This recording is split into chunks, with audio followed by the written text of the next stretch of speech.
Hello दोस्तों, आज अपन छंद के टॉपिक पर चर्चा करेंगे। ठीक है, चलिए छंद देख लेते हैं। छंद छंद को पढ़ने के लिए कुछ इनके नियमों को समझना होगा। कैसे क्या मात्रा लगती है, कौन से वर्णिक छंद होते हैं, कौन से मात्रिक छंद होते हैं, तो इन पर डिटेल से अपन उस पर चर्चा करेंगे। ठीक है, तो सबसे पहले अपन क्या करते हैं, छंद की परिभाषा को समझ लेते हैं। छंद कहते किसे हैं? ठीक है, तो देखते हैं। नियम में बनी हुई लययुक्त रचना। एक कलर थोड़ा सही नहीं है।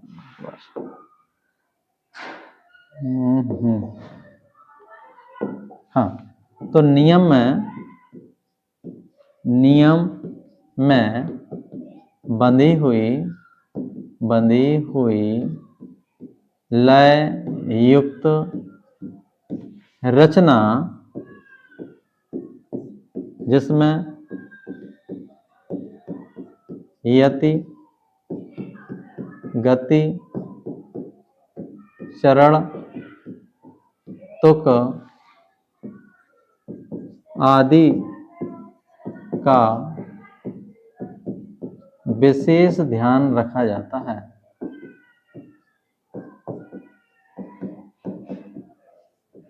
चलिए, तो हमने क्या समझा कि नियम में बंधी हुई लययुक्त रचना किसमें बंधी रहेगी?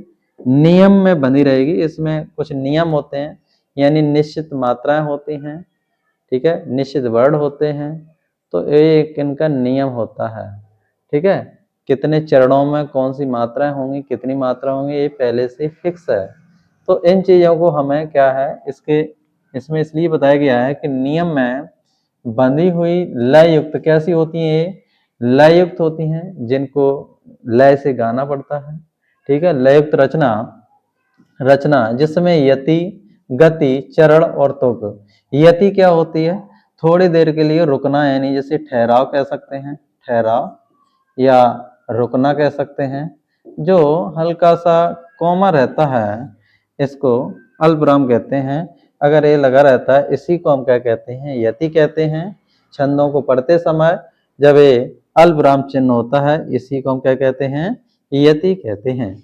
ठीक है, अब देख लेते हैं गति क्या होती है। गति यानी लय से जो गाते हैं, उतार चढ़ाव जो होता है, यानी मात्रा के हिसाब से जो उतार चढ़ाव किया जाता है, उसे हम कहते हैं गति। ठीक है, चरण क्या होते हैं? कोई भी छंद क्या होता है? चरणों में विभक्त रहता है। कम से कम 4 चरण होते हैं और अधिक से अधिक कितने? 6 चरण वाले छंद होते हैं। तुक क्या होता है?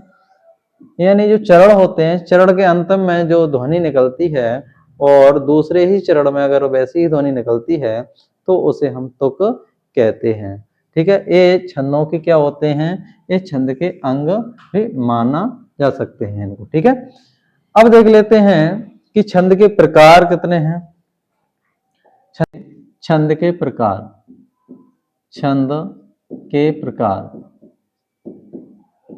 छंद के प्रकार के बारे में पढ़ेंगे कि छंद कितने प्रकार के होते हैं। तो छंद हमारे 3 प्रकार के होते हैं। कितने प्रकार के होते हैं? 3 प्रकार के छंद होते हैं। नंबर 1 होता है मात्रिक छंद होता है। नंबर 1 मात्रिक छंद होता है। नंबर 2 वर्णिक छंद होता है। और नंबर 3 हमारा मुक्तक छंद होता है। कैसे? मुक्तक छंद होते हैं। चलिए भाई, अभी अपन इन लोगों को बारे में अच्छे से समझने का प्रयास करेंगे। देखिए, मुक्तक छंद क्या वर्णिक छंद क्या, मात्रिक छंद क्या होते हैं? जिनमें मात्राओं की संख्या निश्चित होती है। जिन छंदों में मात्राओं की संख्या निश्चित होती है, उन्हें हम मात्रिक छंद कहते हैं। ठीक है, यानी मात्राओं की संख्या निश्चित हो। किसकी? मात्राओं की संख्या निश्चित हो। ठीक है, जिन छंदों में मात्राओं की संख्या निश्चित होती है, उन्हें हम मात्रिक छंद कहते हैं। और जिन छंदों में वर्णों की संख्या निश्चित होती है, वर्णों की संख्या निश्चित होती है, निश्चित होती है उन्हें हम वर्णिक छंद कहते हैं। ठीक है, तो जिन छंदों में वर्णों की संख्या निश्चित होती है उन्हें हम वर्णिक छंद कहते हैं। चलिए अब देख लेते हैं मुक्तक छंद। मुक्तक छंद क्या होते हैं? मुक्तक छंद क्या होते हैं, इनको पढ़ने का प्रयास करेंगे। तो देखिए, ये मुक्तक छंद वे छंद होते हैं जिन छंदों में न तो मात्राओं की संख्या निश्चित होती है, मात्राओं की संख्या निश्चित होती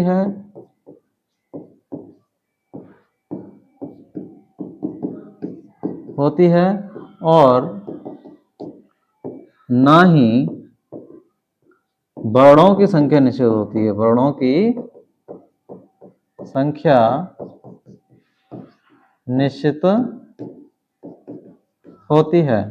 तो एक चीज हमें ध्यान रखना है कि मुक्तक छंद, इनका इसलिए नाम मुक्त रखा गया है कि ये पूरी तरह से मुक्त होते हैं, कोई बंधन में नहीं बंधे होते हैं, कोई इनका नियम नहीं होता है। ठीक है, इसीलिए इन्हें मुक्तक छंद कहते हैं। जिन छंदों में न तो मात्राओं की संख्या निश्चित होती है और ना ही वर्णों की संख्या निश्चित होती है। अच्छा, कुछ विद्वान इनको क्या करते हैं, मुक्तक छंद को छंद के प्रकार को नहीं मानते हैं। ठीक है, क्योंकि ये नियमों का पालन नहीं कर पाते हैं। तो यहाँ देख लेंगे, अगर पूछा जाए कि मुख्य छंद कितने हैं, है ना, इसको हम आगे पेज में जाते हैं। हाँ, इसको अगर पूछा जाए कि मुख्य रूप से छंद के भेद कितने हैं, मुख्य रूप से छंद के भेद कितने हैं, तो हमें दो ही बता देना है। कौन कौन से हो जाएंगे? नंबर 1 मात्रिक छंद और नंबर 2 वर्णिक छंद। ठीक है, तो नंबर 1 मात्रिक छंद हो गया और नंबर 2 वर्णिक छंद हो गया। चलिए आप पढ़ेंगे अपन सबसे पहले क्या, मात्रिक छंद। सबसे पहले इसमें देखेंगे कि मात्रिक छंद क्या होते हैं। मात्रिक छंद, इसमें पढ़ने का प्रयास करेंगे। तो मात्रिक छंद वे छंद होते हैं, मात्रिक छंद ये वे छंद होते हैं जिनमें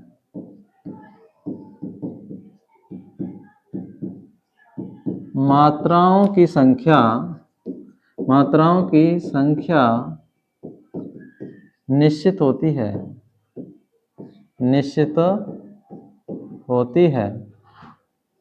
है ना। तो उन्हें हम क्या कहते हैं, उन्हें हम मात्रिक छंद कहते हैं। उन्हें हम क्या कहते हैं, उन्हें हम मात्रिक छंद कहते हैं, छंद कहते हैं। ठीक है, तो ये चीज हमने समझा कि जिन छंदों में मात्राओं की संख्या निश्चित होती है उन्हें हम मात्रिक छंद कहते हैं। अब मात्राएं कहते किसे हैं, तो सबसे पहले एक हेडिंग समझेंगे कि मात्रा क्या होती है। ठीक है, यहां समझेंगे मात्रा क्या होती है। मात्रा, तो यहां मात्रा को समझने के लिए अपन एक बार फिर से यहां देख लेते हैं कि जिन वर्णों को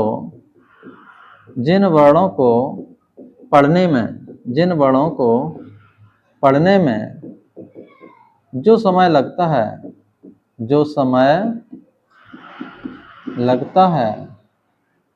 उसे हम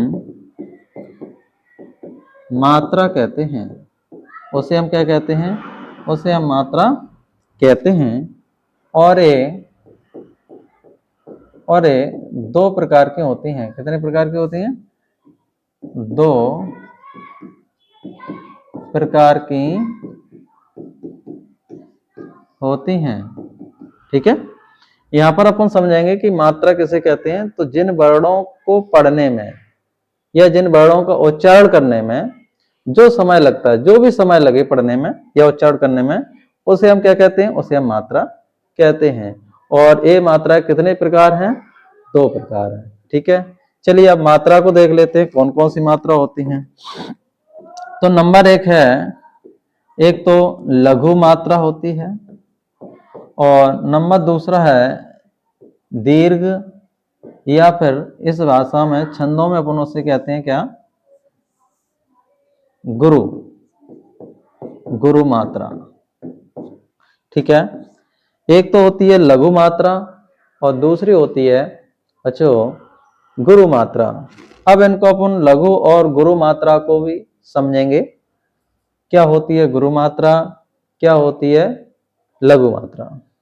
तो सबसे पहले अपन देख लेते हैं लघु मात्रा। अरे तो पेन से नहीं, लघु मात्रा,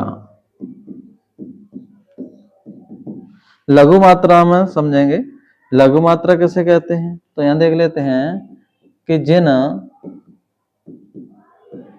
मात्राओं को पढ़ने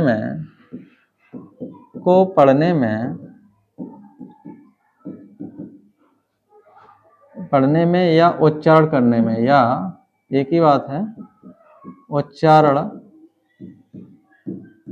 करने में जो समय लगता है, जो समय लगता है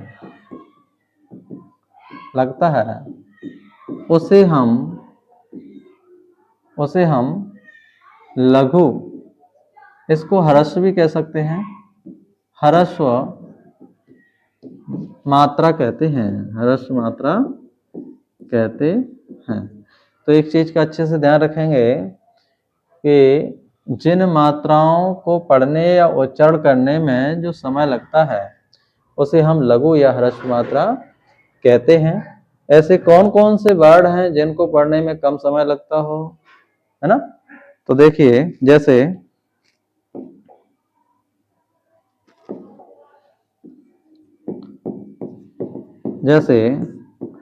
छोटा आ, है ना, छोटा आ हो गई, छोटा ई हो गई, छोटा ऊ हो गया, री हो गया, ठीक है। फिर इसके बाद चंद्र बिंदी हो गई।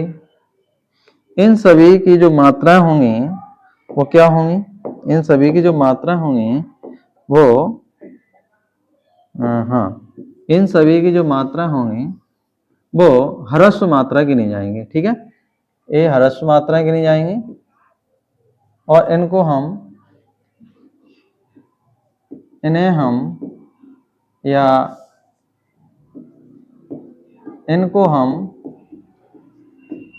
खड़ी पाई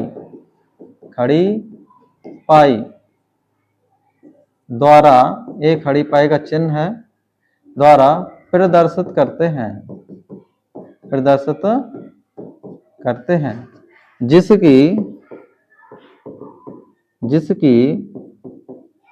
एक मात्रा गिनी जाती है, जिसकी एक मात्रा गिनी जाती है। चलिए दोस्तों, मैंने आपको बताया कि ह्रस्व मात्रा किसे कहेंगे। तो जिन मात्राओं का उच्चारण करने में या पढ़ने में यानी कम समय लगता है, यानी सबसे कम समय लगता है, अर्थात एक मात्रा का समय लगता है, उन्हें हम ह्रस्व या लघु मात्रा कहते हैं। ठीक है, कौन कौन से ऐसे वर्ड हैं, कौन कौन से ऐसी मात्राएं हैं तो जिनको हम एक मात्रा में प्रदर्शित करेंगे। जैसे छोटा आ हो गया, है ना, क्या हो गया, छोटा आ हो गया, ई उ री और चंद्रबिंदी, इन सभी की मात्राओं को हम एक मात्रा गिनेंगे और इनको हम खड़ी पाई, ये ध्यान रखना है, खड़ी पाई द्वारा क्या करते हैं, एक खड़ी पाई द्वारा क्या करते हैं, प्रदर्शित करते हैं। एक खड़ी पाई हो गई, एक खड़ी पाई है, ठीक है, और इसकी क्या कितनी मात्रा गिनी जाएंगी, प्रदर्शित करते हैं, जिसकी एक मात्रा गिनी जाएगी। कितनी मात्रा होगी, एक मात्रा गिनी जाएगी। चलिए कुछ हम अब पहले हम गुरु को समझ लेते हैं, उसके बाद फिर हम आपको कुछ शब्द बताएंगे कि किस तरीके से मात्रा को लगा करके उनको समझना चाहिए। ठीक है, चलिए नेक्स्ट पेज पे आते हैं। अब देख लेते हैं गुरु मात्रा। इसमें देख लेते हैं कि जिन स्वरों के उच्चारण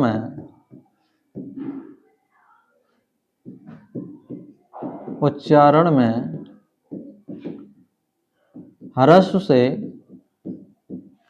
दुगना समय लगता है, दुगना समय लगता है, दुगना समय लगता है, उन्हें हम गुरु मात्रा या दीर्घ मात्रा कहते हैं। ठीक है, इतनी बात हमें समझना चाहिए कि जिन स्वरों के उच्चारण में ह्रस्व से दुगना समय लगता है उन्हें हम क्या कहते हैं, उन्हें हम गुरु या दीर्घ मात्रा कहते हैं। ऐसे कौन कौन से वर्ड हैं जिनको हम दीर्घ कहेंगे?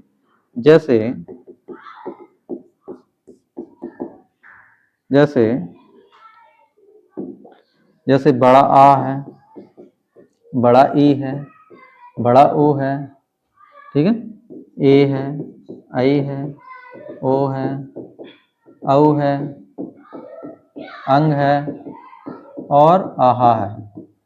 ठीक है, इन सभी को क्या करेंगे, इन सभी की कितनी मात्रा होंगी? तो भाई इन सभी की जो मात्रा होंगी वो कितनी होंगी? इन सभी की जो मात्राएं गिनी जाएंगी वो 2 मात्रा होंगी, जिसे हम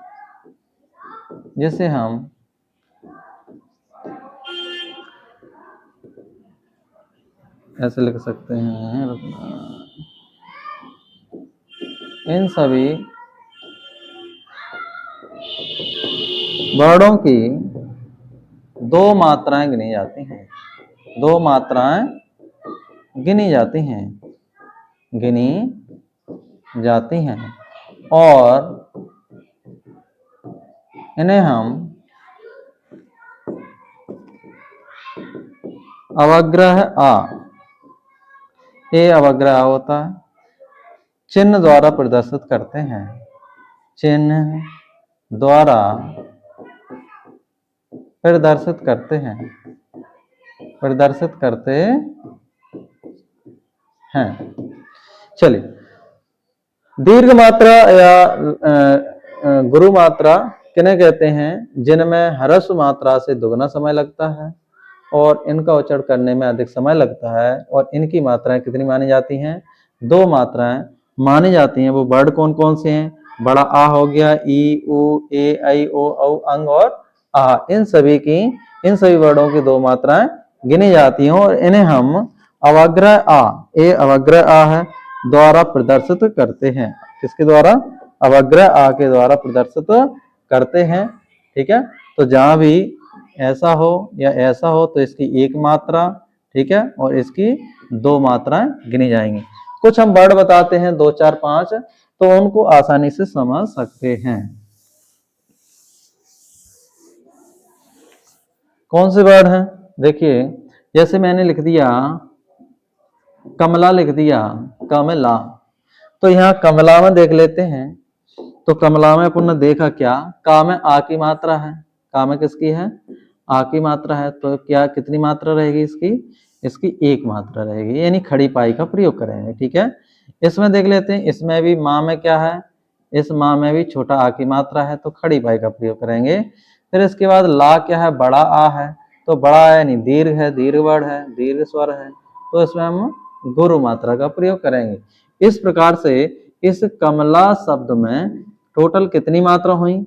तो 1, 2 और 2, 2, 4, तो कुल मिलाकर के 4 मात्राएं इनकी गिनी जाएंगी। ठीक है, अब जैसे कुछ मात्रा और हम ले लेते हैं, जैसे प्रातः ले लेते हैं, प्रातः, तो प्रातः में यहाँ देख लेते हैं, तो इसमें देख लेते हैं, इसका खंडन करेंगे। ठीक है, तो आधा पा है और रा पूरा है।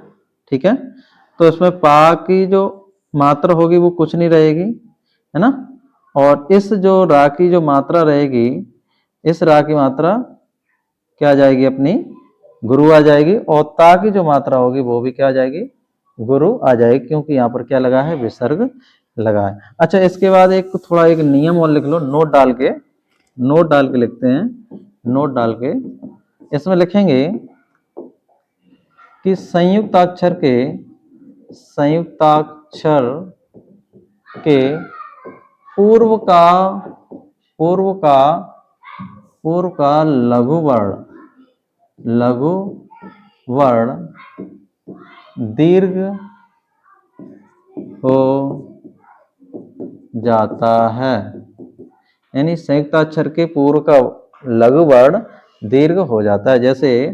जैसे हमने यहाँ पत्र लिखा, क्या लिखा, कैसे हो जाता है एक बार समझ लेते हैं। जैसे मैंने यहाँ क्या लिखा, पत्र लिखा, ये मैंने आपको पत्र लिख दिया, ठीक है, ये पत्र लिख दिया। तो देखिए यहाँ पर जो पा है ये क्या है, ये लघु वर्ण है। संयुक्त अक्षर क्या हो गया, ये त्रा जो है वो संयुक्त अक्षर है, ये त्रा है संयुक्त अक्षर है। कैसे है, त्रा किस किस से मिलकर बनता है, त्रा किस किस से मिलकर बनता है, आधा ता और रा से, ता और रा से मिलकर बनेगा। तो देखिए, तो संयुक्त अक्षर है और संयुक्त अक्षर के पूर्व का वर्ण, ये क्या है, पूर्व है, इसके पहले क्या बना है, पा बना है। तो ये जो पा है, पा कैसा है, ह्रस्व है, लेकिन क्या हो जाएगा, दीर्घ हो जाएगा, क्योंकि जो आधा है इस आधे ता की मात्रा किस पे आ जाएगी, इस पा पर आ जाएगी, ठीक है। तो इस पा पे आ जाएगी, तो पा क्या हो जाएगा, गुरु की मात्रा इसमें लग जाएगी। अब बचा क्या है इसमें, अब इसमें क्या बचा, ताकि तो गई, अब बचा रा अकेला। तो इसमें रा में आ की मात्रा है, इसलिए इसकी कितनी मात्रा रहेगी, एक मात्रा रहेगी। यानी पत्र में टोटल यानी कुल मिलाकर के कितनी मात्रा रहेंगी, 3 मात्राओं का प्रयोग किया जाएगा। चलिए ठीक है दोस्तों, आज इतना ही।